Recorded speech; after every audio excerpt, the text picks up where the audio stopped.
Welcome to Legacy Conversations, a channel where we preserve military memories and history.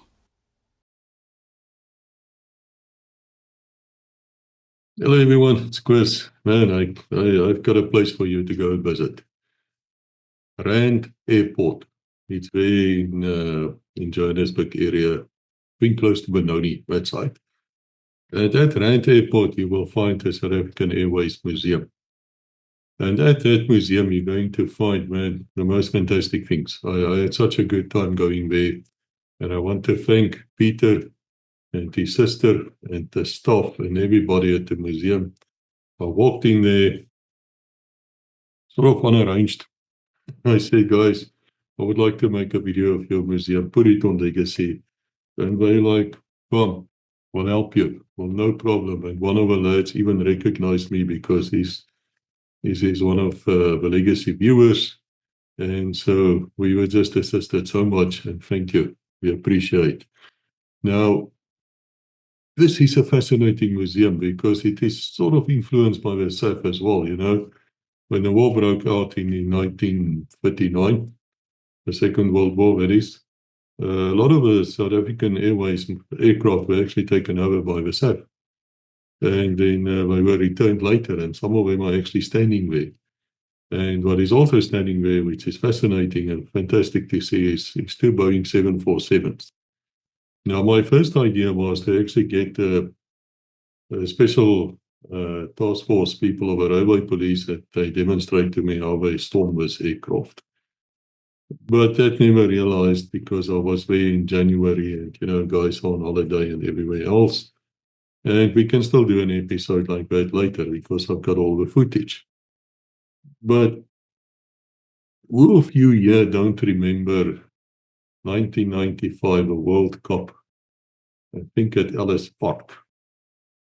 South Africa versus New Zealand. I remember they said they were poisoned. Shame, poor thingies, they were poisoned. Actually, they were. If you speak to some of their bodyguards, then it came out that they were quite severely ill. Something happened to them. But whatever, all is fair in love and rugby, and we don't care. Look at the scoreboard, man. That's all I have to say. Look at the scoreboard. But you will remember there was a Boeing which came across the stadium. And it said something like good luck, Poker, or something, and it was totally... In the US, that type of thing happens quite often where you have military aircraft overflying stadiums, but in South Africa, that never happens. You need special clearances, you need all sorts of things, so we don't normally have time for such nonsense.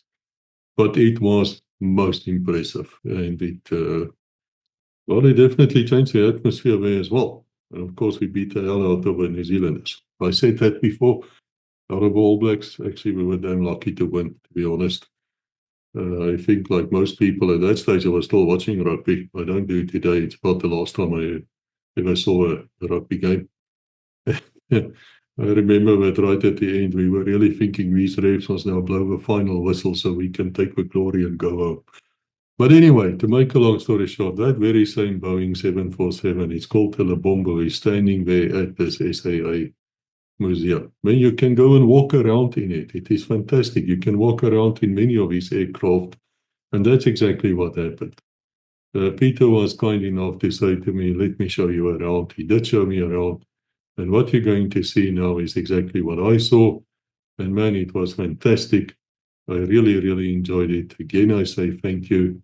But before we start, let's just look at our sponsors. And then we carry on with the video. There's something I want to bring to your attention, and that is George M. James. That's an author. And he wrote many, many books, dozens of books, and all of them has to do with South African military, has to do with espionage, counterterrorism, that type of thing. And each of those books are written with a specific purpose. And there are 53 of them.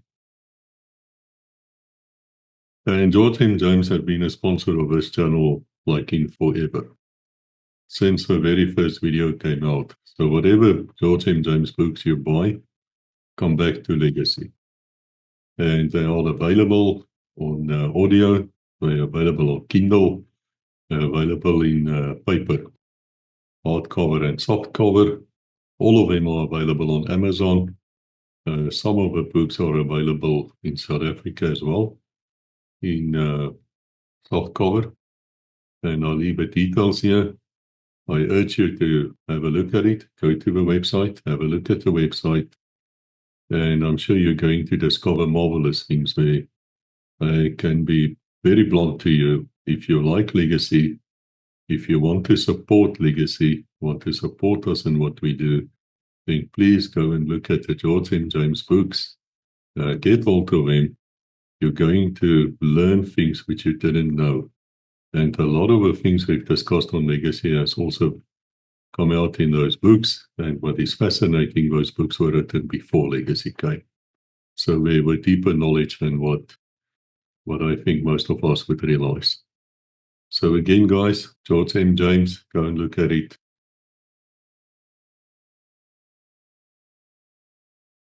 Hello, welcome to the South African Airways Museum. This represents the 90-year history of our national carrier, South African Airways. However, the museum, which started in 1986, has evolved over these past 38 odd years, and we now incorporate civil aviation in its entirety for South Africa.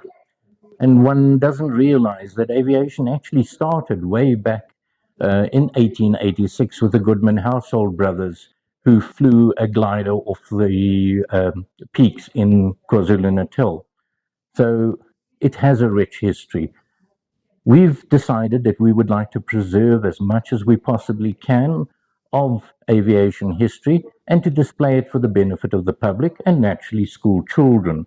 But the shortage at any museum, which is a voluntary organization, is hands. We need people to come and volunteer to participate in our efforts and to assist us and give us guidance, give us advice on how we should be preserving these aircraft and how we should actually be presenting it to you, the general public.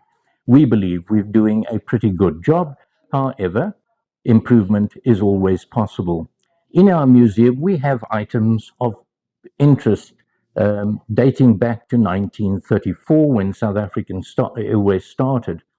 And we even have items like the first airline tickets, the first crockery used on board aircraft. We all love to eat when we're on board an aeroplane, but where did it all start? This is where you learn about that.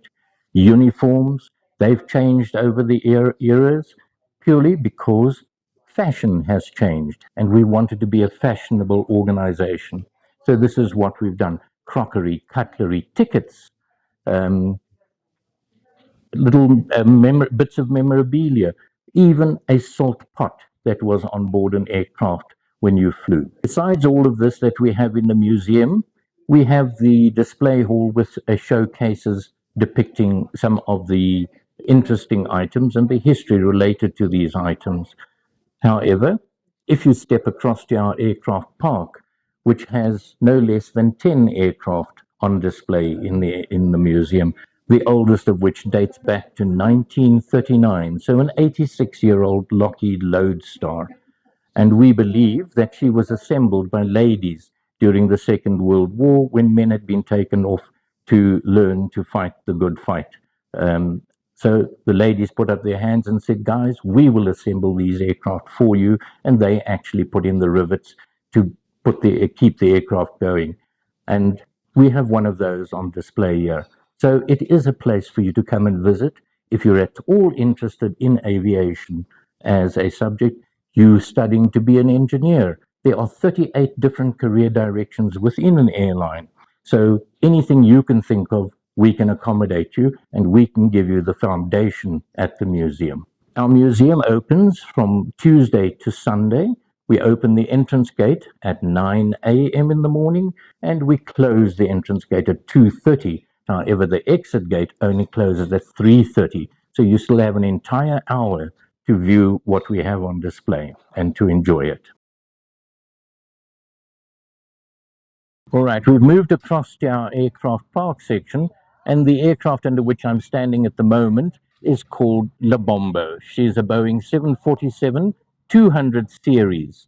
This was the very first Boeing 747 that was delivered to South African Airways way back in 1971.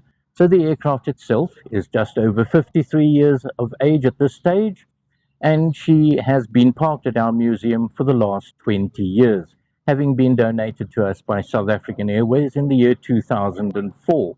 Just to give you a bit of perspective of the size of our museum, the aircraft under which I am standing weighs 172,000 kilograms. She is 76 meters in length and has a wingspan of 60 meters. So this gives you an idea of what we are going to show you at the museum and what makes a visit worthwhile. The claim to fame of this particular aircraft, there are two highlights in her lifespan, one of which is, of course, the low flyover over Ellis Park in 1995 when we played the Rugby World Cup match against New Zealand, which we won. We're on board La Bombo. As we mentioned earlier, she was the first Boeing 747 to be delivered to South African Airways. We're standing in the first class cabin at the moment. This was the premium way to travel in its day. And maybe I should mention it, to have flown to London and back in this particular cabin way back in 1971 would have cost you the princely sum of 1,020 Rand and 20 cents return. That's right, 1,020 Rand and 20 cents. We had many celebrities flying with South African Airways, amongst them the first democratically elected president of South African Airways, Mr. Nelson Mandela. We had celebrities like Joan Crawford way back in the early 50s. We had Pavarotti, who even hosted a party on board our aircraft in the first class cabin during a flight from Europe to South Africa. So the airline and the museum has a lot to tell you.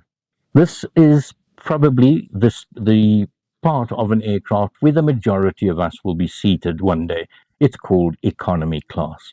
You can see we have 10 seats across, a 6.1 meter width of cabin. So comfort was the order of the day when we had Boeing 747s. Just take a look at the seat, the thickness, the padding, the comfortable cushion, and of course, right above my head is what used to be in-flight entertainment.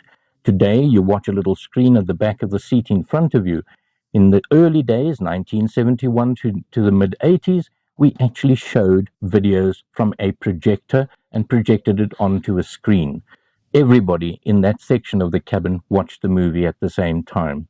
One of the little items that you might want to pay attention to is the fact that in the armrest of the seat, there is a little compartment, and that is an ashtray for you could smoke on board aircraft in those days. Nowadays, of course, it's all prohibited, even in the toilets. So that is one of the features and the luxuries of flying in the day.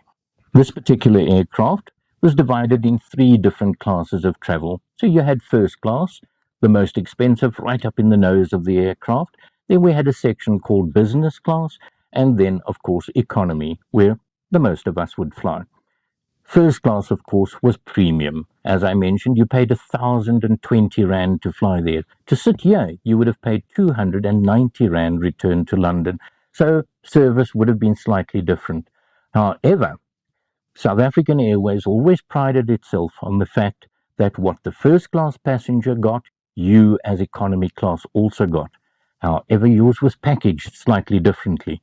They were served in a silver plate service where the cabin attendants would actually carve the meats in front of you, would dish up the Brussels sprouts and the potatoes and the caviar to you in the first class cabin to your choice and for the quantities you wanted. In economy, it comes pre-packaged in an aluminium foil container, but the same kitchen, the same quality. Here we are standing outside of the jumbo jet on the staircase, and we want to just show you a vista of what we actually have in our little museum, our gem that has been hidden for so long.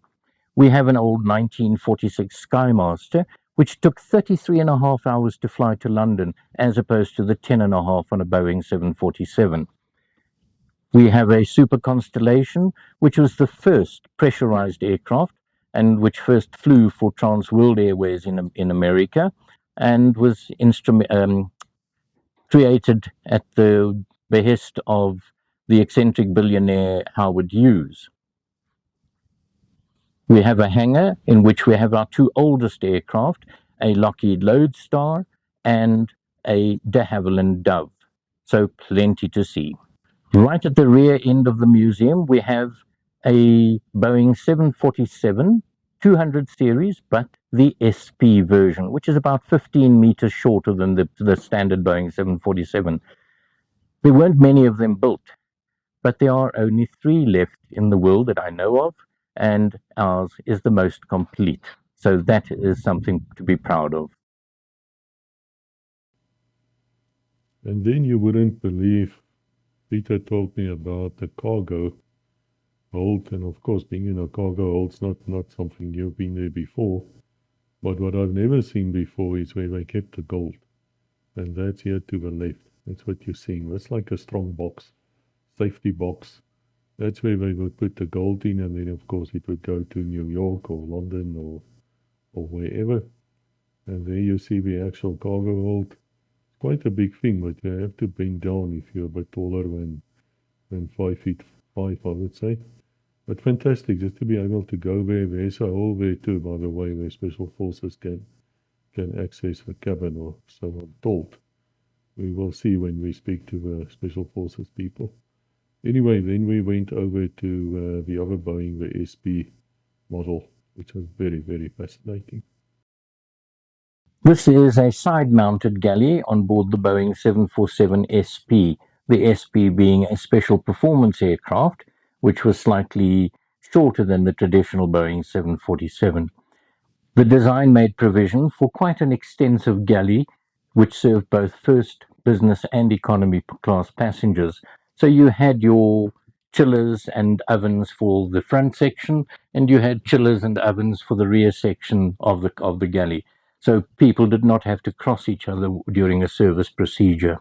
First class got filter coffee, and the economy class just got Nescafe or whatever. So this was their hot water urns for the economy class section.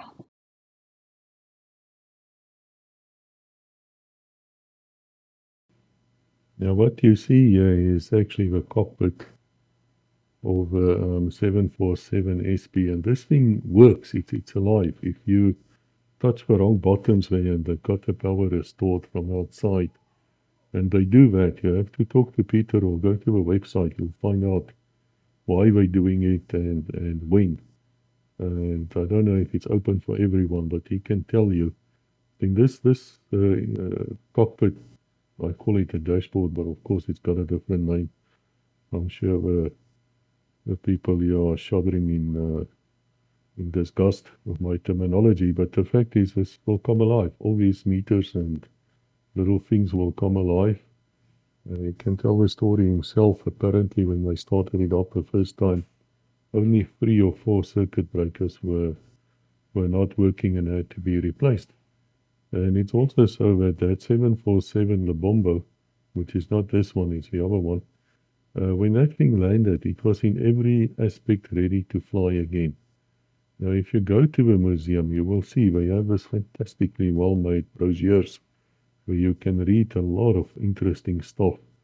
I think that specific Boeing has loaded more than 1 million liters of gasoline and things like that. Yes, the crew bunks, I think for the pilots, look, the mattresses are quite comfortable, quite big, fat, thick. But the thing here is that it was in the dark, so forgive me if it's not totally visible, but at least you know where the pilots would have been sleeping. And we will go to the crew quarters just now as well. There's a kitchen, and very interesting in these kitchens, there's a lift, and you can also put a Special Forces member inside those lifts. But I'm sure that Andre Willifeer and those people will tell us more when we get to those episodes. And this is, of course, first class, I suppose. So. Well, I don't know. Go to the museum, man, and find out. These people have tour guides there, and they will gladly show you around and get involved. But let's go and see whether the other crew members were sleeping on this very 747 SP model. Now, there were a few things inside this crew cabin, but you can see it's wet. The mattresses are a bit thinner than I thought the pilots was. Of course, the air hostesses those days were quite attractive women, very thin. I'm sure it had a roof on it at one stage, but see, it's just like a cubicle here, right next to the kitchen. But this shows you go to the museum, go and have a look and see for yourself. Thank you for watching. Please like, subscribe, and ring the bell to receive notifications.